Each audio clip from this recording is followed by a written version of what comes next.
The morning sun cast golden rays over the quiet countryside as Jake pedaled his worn-out bicycle toward school.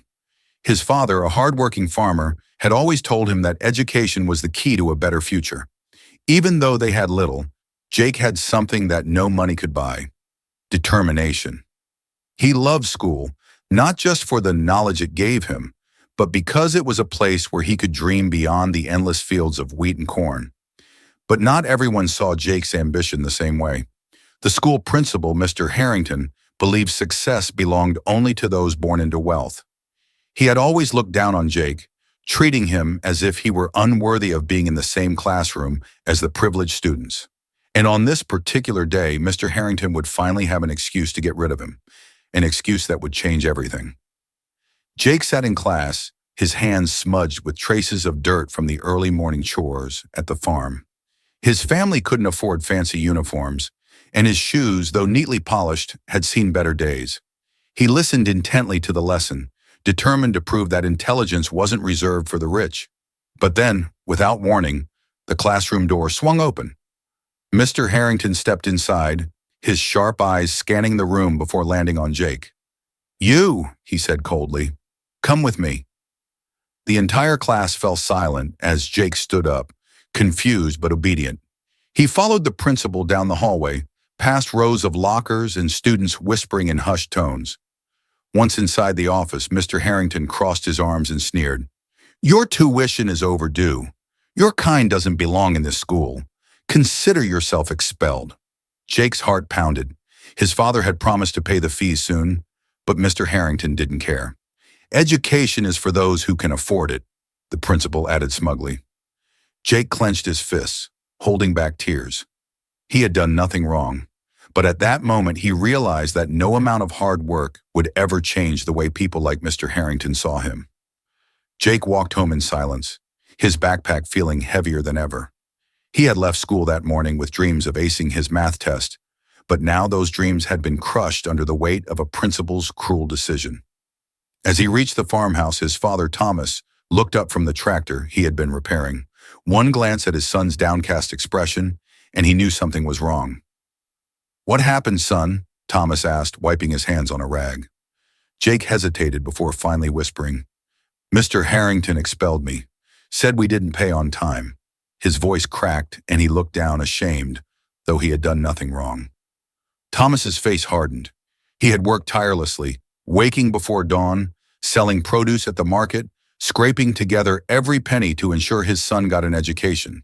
He had already spoken to the school about the payment delay, and they had promised patience. But now that promise meant nothing. "They can't just do that," Thomas muttered, his jaw clenched. He had always taught Jake that hard work and honesty would take him far, but today the world had shown his son otherwise, and that, more than anything, broke his heart.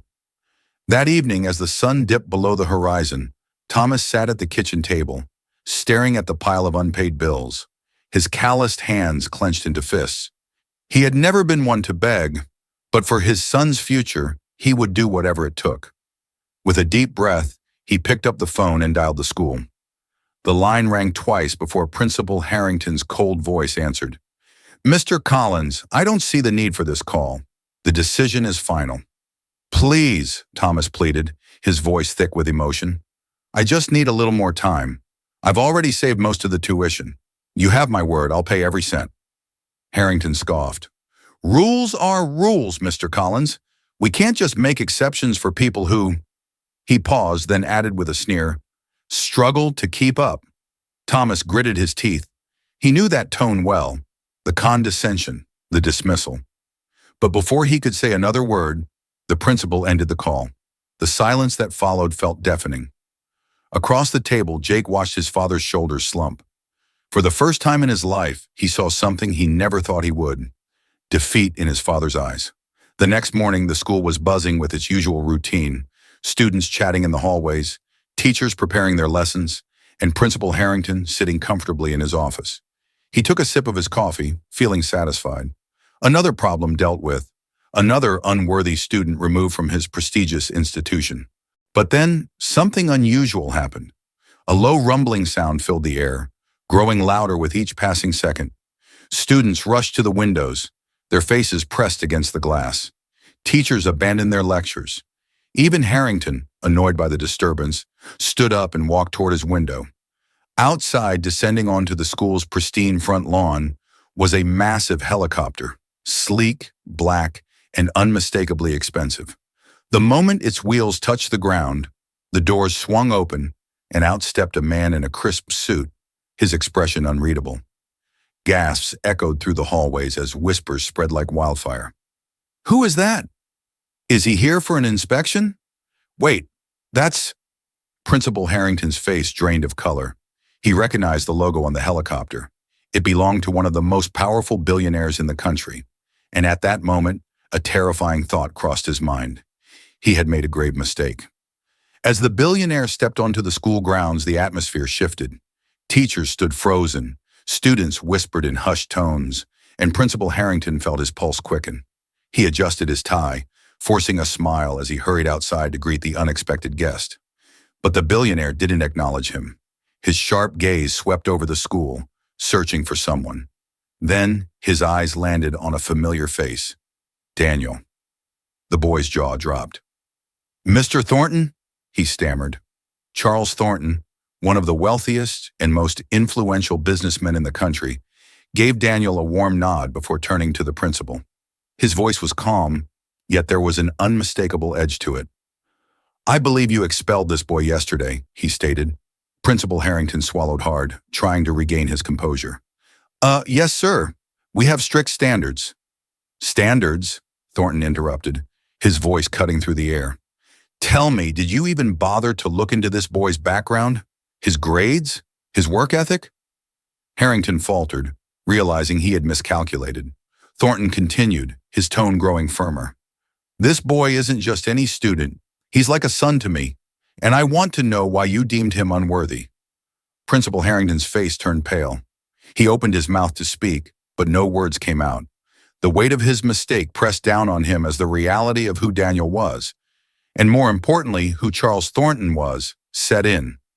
The students and staff watched in stunned silence.